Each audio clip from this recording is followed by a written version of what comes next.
Welcome to Bite at a Time Books, where we read you your favorite classics one bite at a time. My name is Bree Carlile, and I love to read, and wanted to share my passion with listeners like you. Be sure to follow the show on your favorite podcast platform so you get all the new episodes. Or you can follow the show on YouTube, where we have playlists for all the stories. You can find us on all the social medias at Bite at a Time Books, or on our website, biteatatimebooks.com, where you can also sign up for our newsletter for more information on what we're reading and what's coming next for the podcasts. We're part of the Bite at a Time Books Productions Network. If you'd also like to hear what inspired your favorite classic author to write their novels, and what was going on in the world at the time, check out the Bite at a Time Books Behind the Story podcast, Tuesdays, wherever you listen to podcasts. Today we'll be continuing The Sign of the Four by Arthur Conan Doyle. Chapter 1, Part 2. Right, said I. Right on both points. But I confess that I don't see how you arrived at it. It was a sudden impulse upon my part, and I've mentioned it to no one. It is simplicity itself, he remarked, chuckling at my surprise. So absurdly simple that an explanation is superfluous. And yet it may serve to define the limits of observation and of deduction. Observation tells me that you have a little reddish mold adhering to your instep. Just opposite the Wigmore Street office, they've taken up the pavement and thrown up some earth which lies in such a way that it is difficult to avoid treading in it and entering. The earth is of this peculiar reddish tint which is found, as far as I know, nowhere else in the neighborhood. So much is observation. The rest is deduction. How then did you deduce the telegram? Why, of course, I knew that you'd not written a letter, since I sat opposite to you all morning. I see also in your open desk there that you have a sheet of stamps and a thick bundle of postcards. What could you go into the post office for, then, but to send a wire?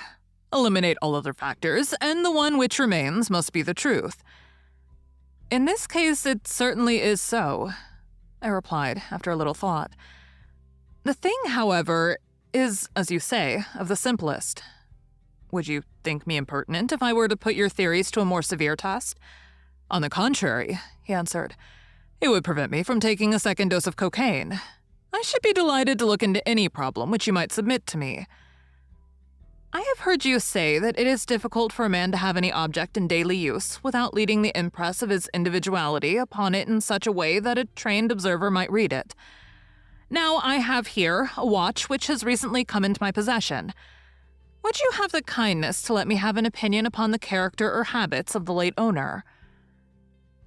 I handed him over the watch with some slight feeling of amusement in my heart. For the test was, as I thought, an impossible one, and I intended it as a lesson against the somewhat dogmatic tone which he occasionally assumed. He balanced the watch in his hand, gazed hard at the dial, opened the back, and examined the works, first with his naked eyes and then with a powerful convex lens. I could hardly keep from smiling at his crestfallen face when he finally snapped the case to and handed it back. There are hardly any data, he remarked. The watch has been recently cleaned, which robs me of my most suggestive facts. You're right, I answered. It was cleaned before being sent to me. In my heart, I accused my companion of putting forward a most lame and impotent excuse to cover his failure. What data could he expect from an uncleaned watch? Though unsatisfactory, my research has not been entirely barren, he observed, staring up at the ceiling with dreamy, lackluster eyes. Subject to your correction, I should judge that the watch belonged to your elder brother, who inherited it from your father. That you gather, no doubt, from the HW upon the back? Quite so. The W suggests your own name. The date of the watch is nearly 50 years back, and the initials are as old as the watch, so that it was made for the last generation. Jewelry usually descends to the eldest son, and he is most likely to have the same name as the father. Your father has, if I remember right, been dead many years. It has, therefore, been in the hands of your eldest brother. Right so far, said I. Anything else? He was a man of untidy habits. Very untidy and careless. He was left with good prospects, but he threw away his chances, lived for some time in poverty with occasional short intervals of prosperity, and finally, taking to drink, he died. That is all I can gather. I sprang from my chair and limped impatiently about the room with considerable bitterness in my heart. "That is unworthy of you, Holmes," I said. "I could not have believed that you would have descended to this. You have made inquiries into the history of my unhappy brother, and you now pretend to deduce this knowledge in some fanciful way. You cannot expect me to believe that you have read all this from his old watch. It is unkind, and to speak plainly, has a touch of charlatanism in it." "My dear doctor," said he kindly, "pray accept my apologies. Viewing the matter as an abstract problem, I had forgotten how personal and painful a thing it might be to you. I assure you, however, that I never even knew that you had a brother until you handed me the watch. Then how in the name of all that is wonderful did you get these facts? They are absolutely correct in every particular." "Ah, that is good luck. I can only say what was the balance of probability. I did not at all expect to be so accurate." "But it was not mere guesswork?" No, I never guess. It is a shocking habit, destructive to the logical faculty. What seems strange to you is only so because you do not follow my train of thought or observe the small facts upon which large inferences may depend. For example, I began by stating that your brother was careless. When you observe the lower part of that watch case, you notice that it is not only dented in 2 places, but it is cut and marked all over from the habit of keeping other hard objects, such as coins or keys, in the same pocket. Surely it is no great feat to assume that a man who treats a 50-guinea watch so cavalierly must be a careless man. Neither is it a very far-fetched inference that a man who inherits one article of such value is pretty well provided for in other respects." I nodded to show that I followed his reasoning. "It is very customary for pawnbrokers in England, when they take a watch, to scratch the number of the ticket with a pinpoint upon the inside of the case. It is more handy than a label, as there is no risk of the number being lost or transposed. There are no less than 4 such numbers visible to my lens on the inside of this case. Inference: that your brother was often at low water. Secondary inference: that he had occasional bursts of prosperity, or he could not have redeemed the pledge. Finally, I ask you to look at the inner plate, which contains the keyhole. Look at the thousands of scratches all round the hole, marks where the key has slipped.